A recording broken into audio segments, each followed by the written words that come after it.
afternoon, so I think we'll just go ahead and get started. And then I'll catch anyone as they join if they need to catch up to us. So I'll start with an introduction of myself. So my name is Megan Pendleton. I'm a registered dietitian based in Metro Detroit. So I have an office in Grosse Pointe Farms, and then I do virtual counseling as well for patients kind of like all across the country, actually. So primarily, what I provide is called medical nutrition therapy. So that's essentially nutrition counseling to help people manage chronic health conditions. So things like heart disease, diabetes, PCOS, any digestive concerns, food allergies, you name it, anything that can kind of be managed and improved with a food first approach. That is exactly what I help people with. And sometimes I also get really fun projects to work on too, just like today's cooking class, in partnership with my mental wellness at the Islamic Center of Detroit. So super excited to partner with Danish at my mental wellness to bring this cooking class to you guys today. If you aren't familiar with the organization, this is Danish. Are you technically in your first year still or your second year? So it depends how we How you how look we at count it? the years. So actually it was established by the youth as a subcommittee back in 2016. Mhm. So the idea's been around since then. And we've been doing therapy on and off since 2022. But this is our first full year of having a clinic. And this is one of the first times in North America where a fully established mental health clinic has been established inside an Islamic center. So it's a very important project for us, and one of the tenants that we really want to focus on, other than providing therapy, is nutrition and diet. So, just very happy to have you here, Megan. Yeah, thanks so much. And I think when we are, kind of modern medicine practice is definitely shifting to a more kind of like holistic approach to managing people's health. So nutrition is important, taking care of your mental health is important. Those two things definitely overlap.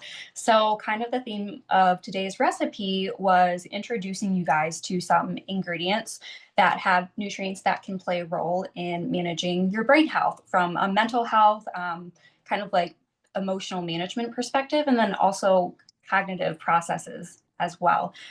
So today we're going to be cooking a balsamic berry salmon salad. And as we go through the demo, I'll be sharing with you, kind of like culinary cooking techniques, but also nutrition education as well. And then at the end of class, once we are done cooking everything, we'll have a kind of just general question and answer time with me.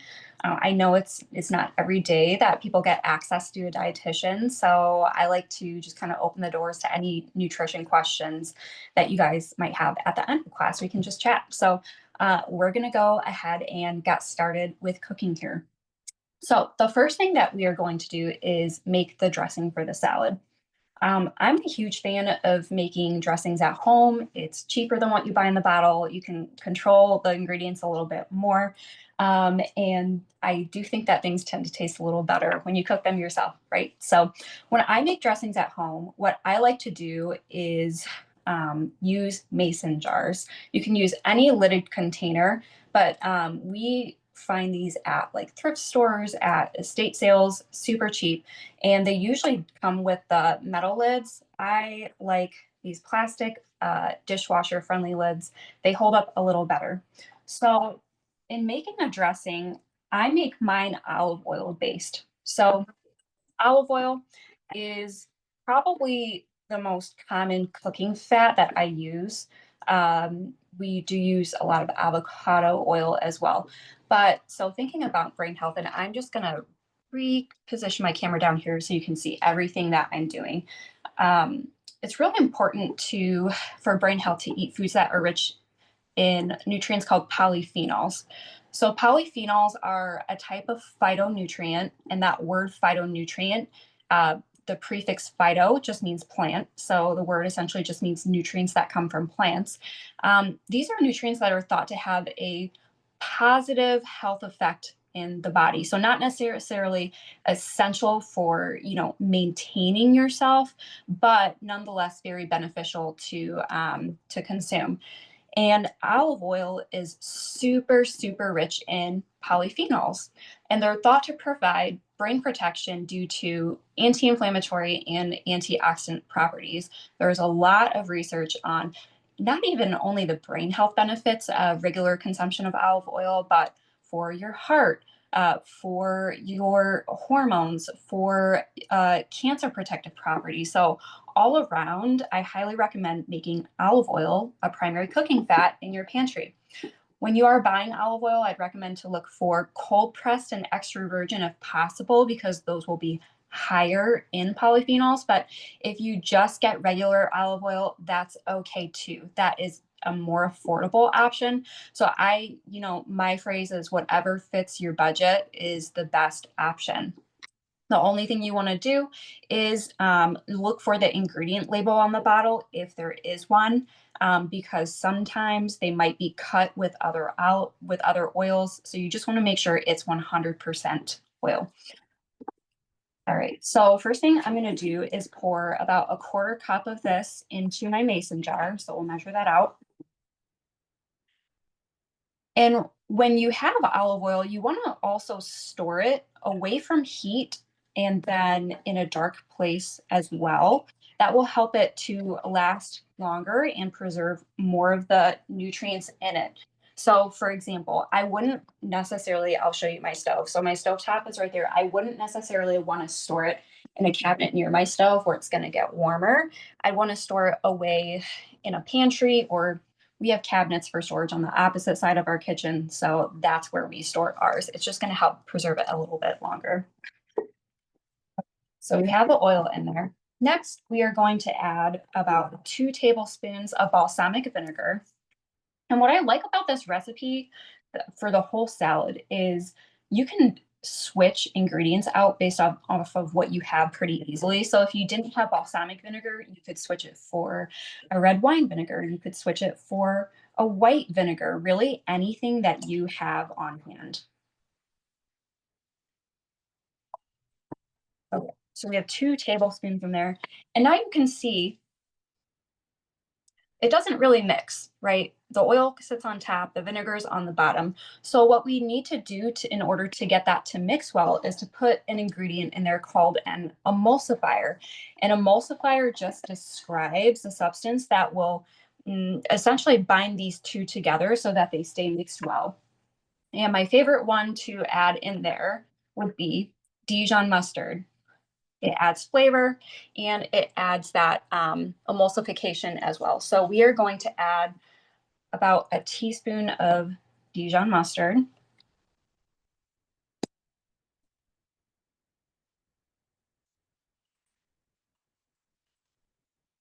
Okay. I'm also going to add a touch of honey in there. So you can adjust, the honey based off of your own taste. Since we are putting berries in the salad, you are getting sweetness from that. I like a little touch in my dressing though, as well. If you're trying to reduce the amount of added sugars in your diet, you could definitely just leave this out. Or you could also do a sugar-free substitute, such as a monk fruit flavored maple syrup. Monk fruit is a newer alternative sweetener that doesn't spike blood sugar. A lot of my patients with prediabetes, diabetes really like it, and you can find that it's pretty common at stores now. Okay, so the next thing I'm going to add, the last thing I'm going to add is just a pinch of salt and pepper.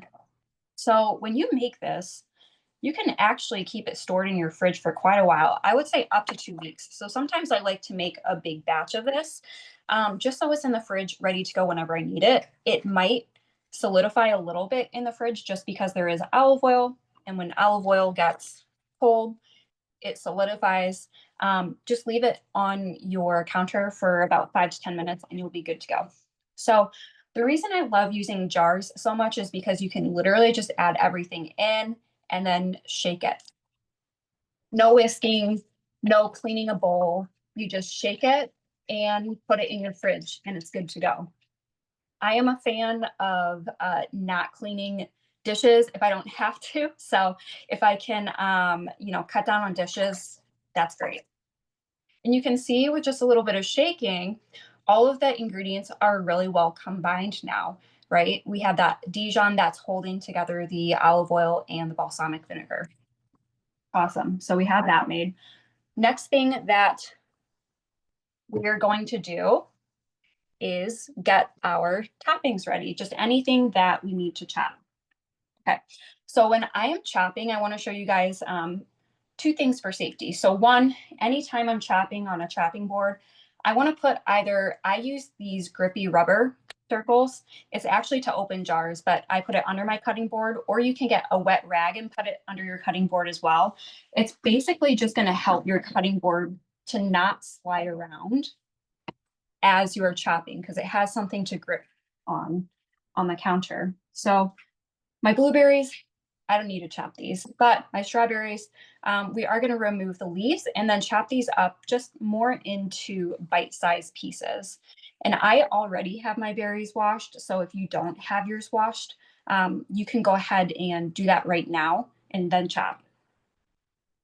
Okay, second thing I want to show you is the proper way to hold a knife as well.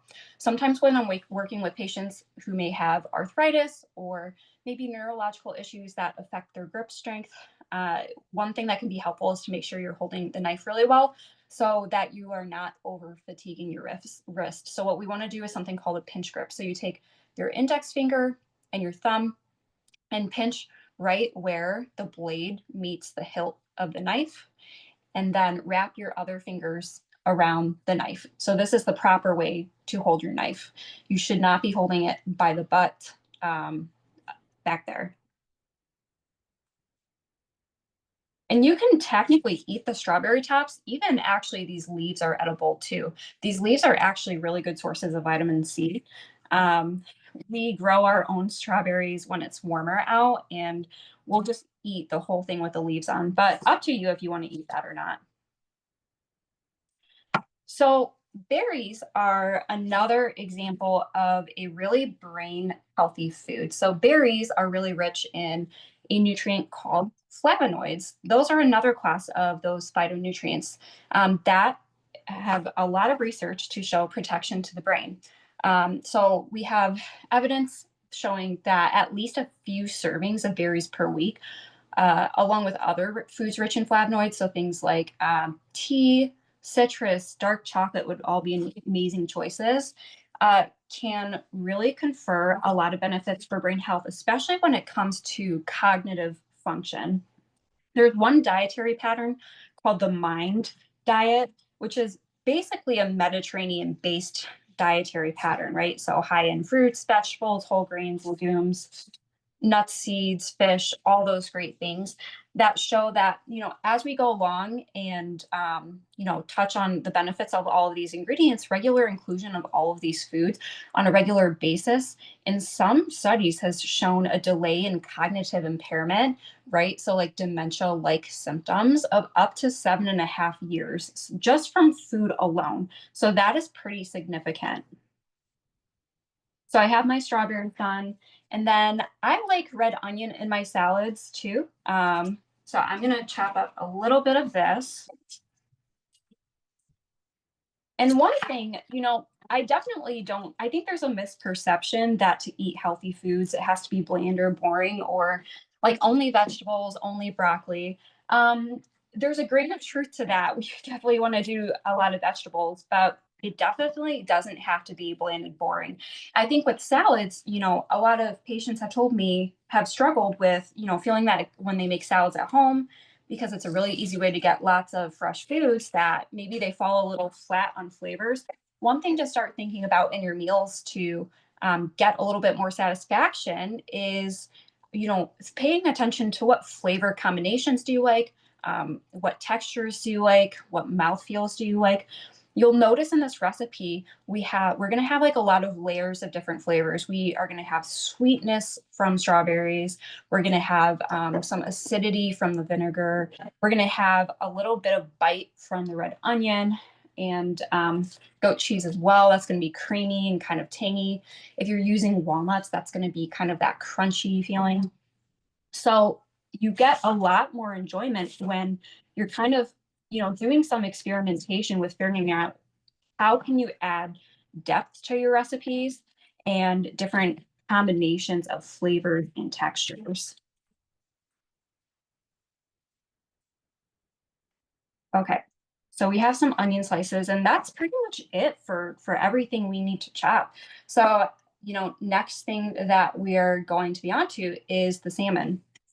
So I'm using salmon in this recipe. You could definitely substitute, any other protein like cod would be good if you wanted to do another fish, if you wanted to do steak, tofu, tempeh. I think that you could do a lot of different flavor options and still get a really great salad. I personally made this recipe with swapping the salmon for tofu, and it's amazing.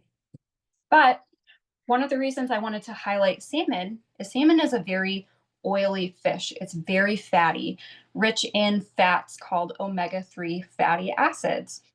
In particular, one's called EPA and DHA. And these are very important for your brain. So your brain is actually made up of mostly fat. And so the fat that you eat can really affect cell structure, cell signaling, omega-3 fatty acids are also very anti-inflammatory as well. So fatty fish, are the primary sources of EPA and DHA. You don't really get those in any other food. So if you're a person who just doesn't like fish, maybe you're vegetarian or vegan, you could definitely talk about supplementation. I would recommend a conversation about supplementation with your doctor or dietitian because those are two very important omega-3s to get in. But definitely talk to your provider before you start any supplementation because, if you have any pre-existing medical conditions, take any medications, those can sometimes influence what is going to be safe for you to take as well. So what I'm doing here is patting off the salmon with a paper towel. We're just patting off any excess moisture. This is going to help the salmon to get a little bit more crispy when we cook it. One other thing I like about salmon too, especially this time of year where we don't have a lot of sunshine in Michigan, salmon is an amazing source of vitamin D. It's actually contained in the flesh, and about 3.5, 4 ounces of salmon is going to provide just a little bit more than half of your daily needs of vitamin D. Now, vitamin D, there is some research suggesting a connection between vitamin D and mood regulation, where correcting deficiencies may improve depressive symptoms.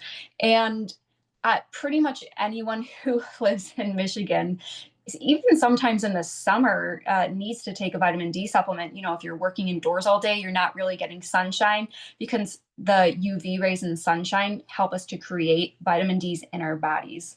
But salmon is a really great food first way to get that. And it's thought that vitamin D may play a role in regulating brain chemicals such as serotonin and dopamine, which are involved in mood regulation. So we have this pat off. I'm going to sprinkle it with a little bit of salt and then black pepper as well. Just keep it really simple. And what I'm also going to do is heat a little bit of olive oil in my skillet. So I'm going to bring you guys over to my stovetop.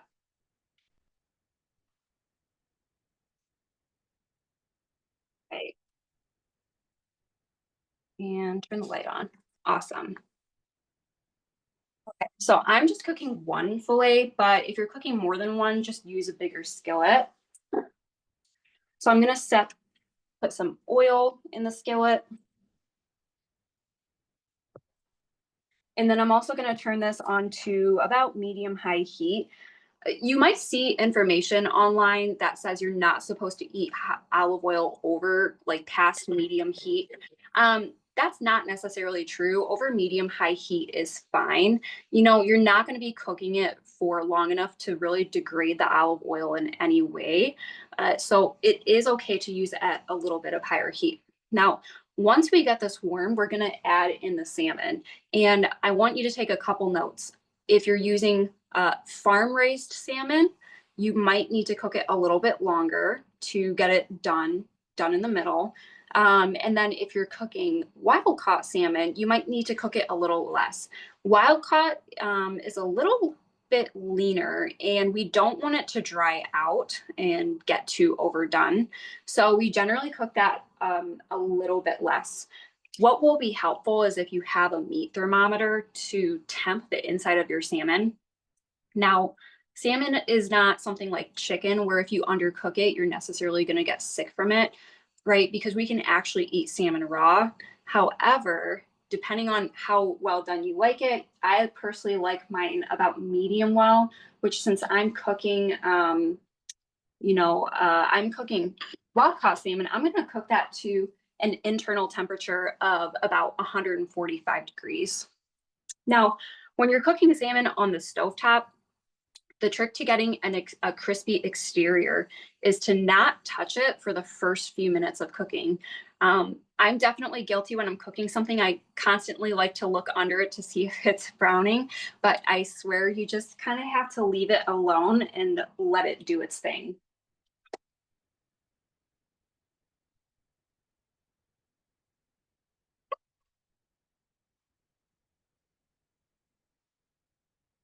Right. And I'm going to pause there while we're warming up. And just if anyone has any questions,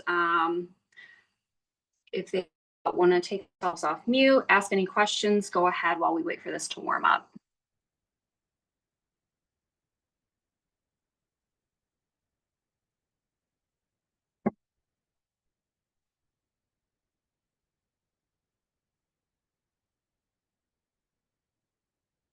So it looks like it's just about warmed up now. So we can see the oil has expanded. Not sure if you can tell on the screen, but from my perspective, it looks like it's getting a little bit shimmery, right? And you guys can see how easily that swirls around. So what I'm gonna do is add the salmon to the pan skin side up. So this pink part is the flesh. I'm gonna put that side down and the skin will be facing up. I'm going to throw a lid on top of it just so it doesn't spatter everywhere. And I have a little less cleanup to do on the stovetop. And we're going to set a timer for, I would say for my filet, it's a little thin. I'm going to set my timer for 3 minutes. If you're cooking a thicker filet, you might want to set your timer for 4 minutes. And we're not going to touch it at all during that time.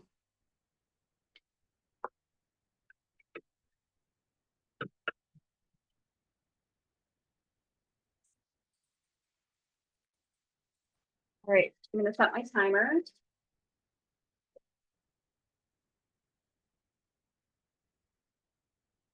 And we're gonna just let it cook while we start to plate everything else up. So when I was picking a recipe for this cook-along, just in terms of supporting mental health, I wanted to pick something too that wasn't like super involved to make, didn't take a lot of time, and had a million steps and a million different ingredients. Because when we are maybe having not such a great mental health day, it can be really hard just to do basic tasks of daily living, including eating. That's something that I often strategize with patients with who might need support mental health wise. How do we prioritize our nutrition, make nutritious choices while still keeping things really easy, simple, and manageable? I think that this recipe is a great example. If cooking the salmon is even feels like too much, you could even do something like a canned salmon or some other kind of pre-made protein even, so that it just even removes one step, right? And even if you wanted to use like a store-bought dressing, that would be okay too, to remove that step. It's really important when you are managing your nutrition to meet yourself where you're at with things. It can really be as simple or as complicated as you want or need it to be. So I'm going to grab a bowl so we can start plating our salad.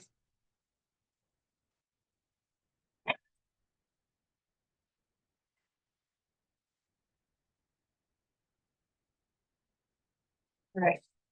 So I'm going to throw greens in there. You can really use whatever greens you want. I do recommend a dark leafy green. So as opposed to something like, an iceberg or romaine, I would definitely do something darker. Here I have a blend of spinach and arugula. So dark leafy greens are really great sources of B vitamins. So foods rich in B vitamins, they would be dark leafy greens. They would also be whole grains.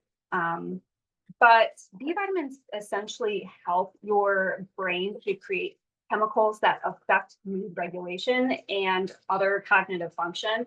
And it's interesting too, sometimes when we see older adults with some cognitive deficits, some of the blood work that we run on them actually include B vitamins.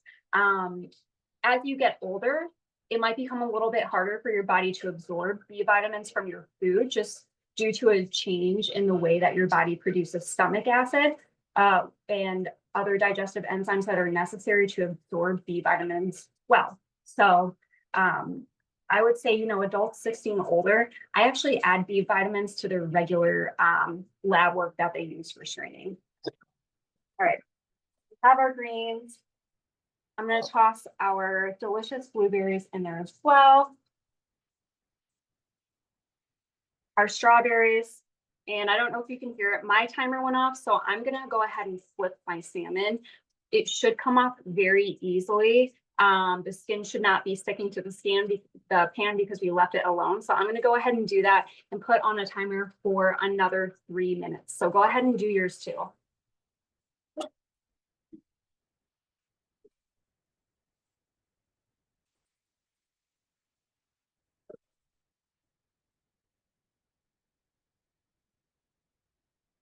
And after that additional 3 minutes, I'm going to temp mine and see how well done it is in the middle based off of how much I like it. I'm cooking mine to about 145 for medium well. If you want yours well done, you can cook it to like 145 to 150. So we have our berries and I'm going to add my red onions as well. And look at all of that color that we are starting to see. You may have heard the phrase before, to eat the rainbow. Yes, it's helpful to eat a lot of different colored foods because colors are associated with different nutrients, different antioxidants in the food. So it's great to have a wide variety. Right. And the recipe I sent out called for walnuts. I actually have a nut allergy, so I use pumpkin seeds. Either are going to be great options. So nuts and seeds are rich in vitamin E. And vitamin E is a very strong antioxidant nutrient to help protect your brain from inflammation and damage and stress. That's going to add a really nice crunch to the salad. It's also been found in some research that reduced levels of circulating vitamin E have been associated with Alzheimer's dementia. So again, just another great brain healthy nutrient to be consuming. Some other foods that would be rich in vitamin E would also be things like avocados, dark leafy greens are a great source, squashes as well. The thing is, if you are consuming vitamin E in one of those foods other than nuts and seeds, consume it with some kind of dietary fat. So for example, the salad, we're getting the fat from the olive oil. The reason being, fat helps our body absorb vitamin E a little bit better. So nuts and seeds are already rich in fat, but something like a dark leafy green, serving it with oil is going to help you absorb more of the nutrients in it. Okay, and then the last thing I'm going to add before we drizzle, I'll drizzle on the dressing after we get the salmon on it. I like using goat cheese. Just talking about the depth of flavors, it adds a really nice tang. If you don't have goat cheese, you could use feta cheese.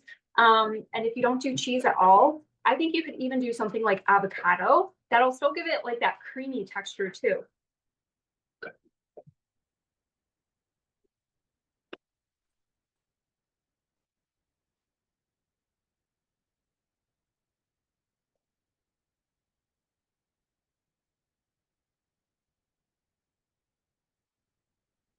All right. So we have just about everything in there, and my timer is going to go off in 5 seconds. So I'm going to turn that off and get my salmon.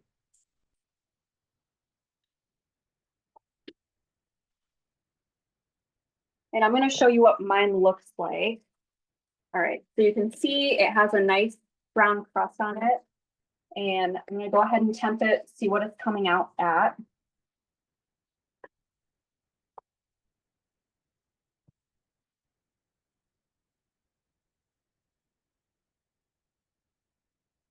Yeah, so I'm hitting about 135 on mine, which is fine for me.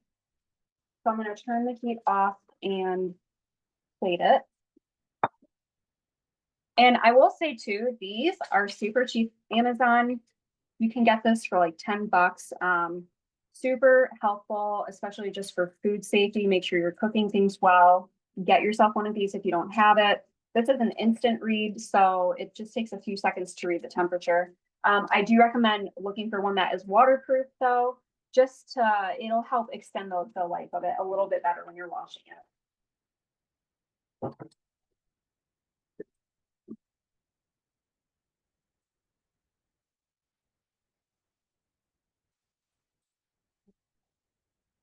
So this is just a weird me thing. I don't really like salmon skin. I give that to my dog. That is his little treat when I'm cooking.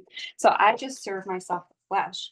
But there we go. So we have our finished salad, almost finished. I'm gonna just put some dressing on top of it and then we'll be good to go.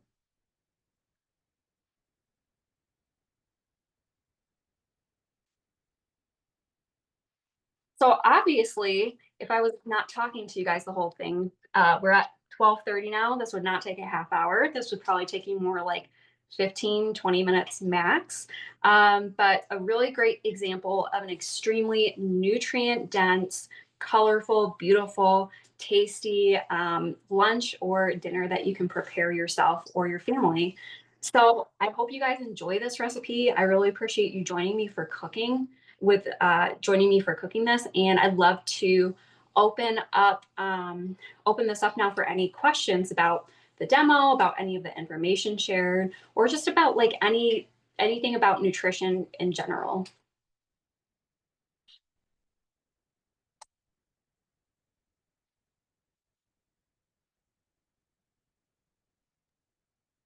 Megan, I'm curious, how many of your clients in private practice actually come in and request a diet plan or want to talk about the nutrition side of mental health? Yeah, I mean, actually, quite a few, right? I think there's so much overlap from so many different perspectives that I can think of, even for someone who might not be. I mean, the most obvious situation is maybe someone who has a diagnosed, mental health condition in managing the nutrition, not even just like from the nutrient aspect, but just the feasibility of preparing meals for themselves, shopping for themselves, kind of like those more logistical aspects that can feel really challenging to do sometimes. But I mean, mental health is a huge part of nutrition too, when it comes to, like, say you get a new diagnosis of something. I'll give you food allergies, for example, because that's very near and dear to my heart. I have food allergies and I work with patients with really complex food allergies. Uh, the mental health implications sometimes of having to eat differently than other people or having to put more effort into your food choices and intentions definitely has an effect on your mental health. It's a huge mental shift. Sometimes you can feel really burdensome. Sometimes it can be really stressful to have to learn a bunch of new information about how to live your life, even for conditions like high cholesterol or diabetes. I mean, there's so much there's so much overlap and interplay between nutrition and mental health from a lot of different perspectives.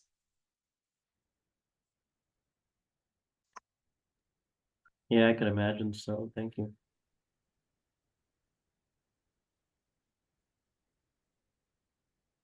All right, we'll see if there's any more questions. I'll leave it open for a few minutes here. We have a quiet group today. Yeah, that's okay. I know a lot of times people like to just log in and watch, and that's okay too.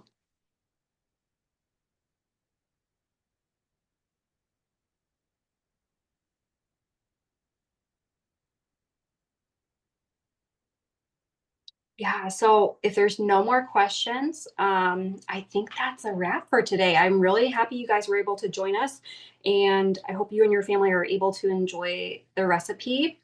If you have any questions or need any assistance with tweaking the recipe, you need the nutrition breakdown, shoot me an email. I sent out an email this morning prior to the class, so you all have it. You can just respond to that. And then we will have a recorded version as well. It will be on someone's YouTube page, either on mine or maybe Danish has a YouTube page he can upload it to. But yes, that will be a resource available to you guys as well. So And we want to see the finished product. So feel free to send us pictures or tag us on Instagram, both our clinic and Megan's page. Yeah, absolutely. Please. We'd love to see it and tag us for sure. So thank you so much, Danish. Is there anything else you wanted to say before we log off for the day? No, I'm really glad we did this, and I hope this is a series of events that we can do regarding this overlap between nutrition and mental health is definitely something that we're seeing a lot of our clients be very curious about. And especially with studies finding the benefits of Mediterranean diet and so many of our community members following similar diets, it's kind of sad that they don't really know too much about nutrition. So again, just very helpful uh, for just really a lot of gratitude to you to spare some time on a Saturday for our community. And again, I hope this is one of many, and just everyone on this call wishing them happy holidays. Yes. All right. Thank you guys so much. Happy holidays to all of you and your families, and we'll see you for our next class. Thanks so much.